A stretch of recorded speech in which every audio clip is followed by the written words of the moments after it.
1997 году впервые родились семерняшки, и притом всем детям удалось выжить. Тогда их маме пришлось немало вытерпеть, как и от тяжелой беременности, так и от продолжительных родов, да еще и общественность высказывала свое недовольство, мол, что за безответственность такая, подвергать детей риску, рожать нездоровое потомство, лучше уж оставила тех детей, что покрепче, да и не мучила остальных. О том, как дальше сложилась жизнь всех 7 детей, в нашей статье. После того, как УЗИ показало, что у беременной Бобби Маккой, Бобби МС Коги, будут 7 детей, и ее мужу Кенни предложили не оставлять всех детей, потому что шансы выжить у них были малы. От этой идеи оба супруга пришли в ужас.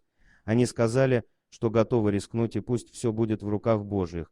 На тот момент это было действительно рискованное решение, и на пару посыпались обвинения. Критика достигла апогея, когда у Бобби начались схватки на 9 недель раньше срока, и в то же время вся Америка затаила дыхание в ожидании. Бобби доставили в больницу 19 ноября 1997 года, и именно тогда и родились Кенни, Келси, Натали, Брэндон, Алексис, Натан и Джаэль, 4 мальчика и 3 девочки. Врачи очень сильно беспокоились, что не всех детей удастся спасти, и даже если дети родятся живыми, врачи предсказывали, что шансы на выживание у них были крайне малы. Тем не менее, все малыши выжили не только первые дни после родов, они успешно прожили вот уже почти 20 лет. Каждый год 19 ноября для этой семьи это огромный праздник. А как иначе, ведь именинников сразу 7. «Время так быстро летит», — говорит мама. Так много всего произошло за это время. И радости, и горе, и приятные моменты,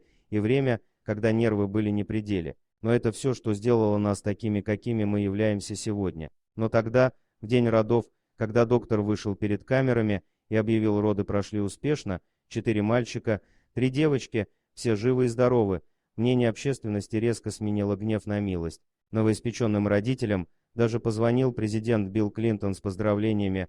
Опра поздравила семью с таким значительным пополнением в своем вечернем шоу, а уж сколько было цветов и поздравлений от незнакомых людей, трудно даже подсчитать. Среди подарков был также дом, минивэн, запасы еды, подгузники на первые 2 года и полная оплата учебы в колледже и Государственном университете штата Айова. И надо признать, все эти подарки были отнюдь не лишними. Малыши выпивали каждый день 42 бутылочки питания и использовали 52 подгузника.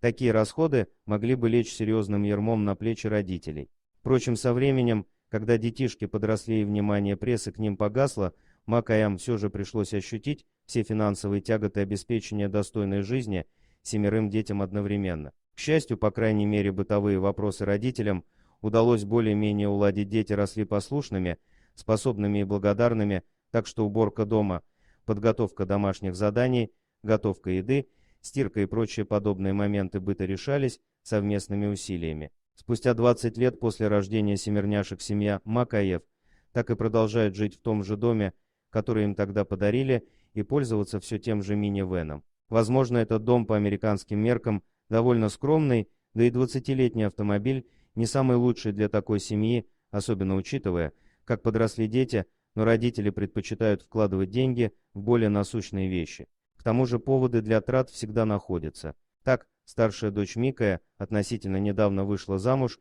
и все 7 ее братьев и сестер, безусловно, были на ее свадьбе. «Я думаю, что без друзей и семьи мы бы вряд ли справились», рассказывает мама Бобби. «Каждый раз, когда нам нужна была помощь, кто-то вызывался помочь нам. Это просто невероятная поддержка. Это как раз тот камень, который позволяет всем нам крепко стоять на земле. С такой поддержкой, кажется, у семьи не могло быть никаких проблем. Однако Макаям пришлось столкнуться с проблемами, в которых вряд ли кто мог помочь, кроме врачей. Дело в том, что 2 из детишек, Алексис и Натан, родились с церебральным параличом. Им обоим пришлось несколько раз ложиться на операцию.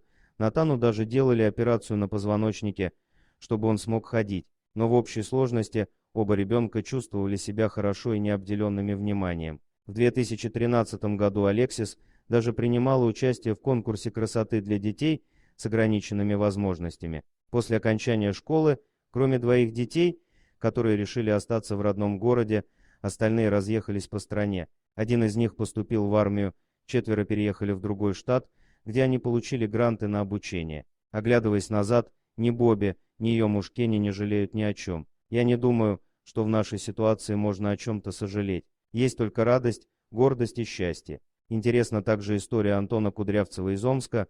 Он глава семьи, в которой 9 детей, 5 своих и 4 приемных. Его историю вы можете прочитать в нашей статье «Многодетное счастье». Дорогие друзья, если вам понравилось видео, поставьте лайк, а также подписывайтесь на канал, где найдете еще много интересного.